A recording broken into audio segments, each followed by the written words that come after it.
Inorganic carbon constitutes approximately 40% of the carbon storage in soils, so it is a major component of carbon storage in soils. However, there has been hardly any work done on soil inorganic carbon. Most studies are done on organic carbon.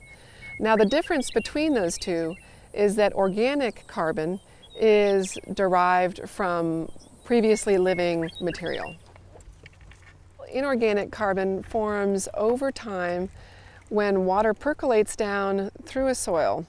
In that water, you've got dissolved calcium in solution, and that combines with CO2 gases that are being respired by roots and water in the shallow subsurface. So the combination of those calcium ions, CO2 gas, and water forms calcium carbonate in the subsurface. In these semi-arid ecosystems, this constitutes a major storage of carbon.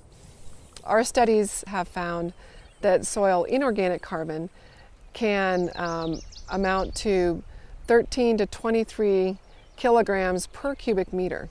So that is a lot of carbon when you add it all up on this landscape. Also, we found that we don't find any inorganic carbon above 500 millimeters of precipitation. So once you get up into the upper watershed, then you become much more of an organic carbon-dominated system. When you're down in the lower watershed, where we are now, inorganic carbon is a major component of carbon storage.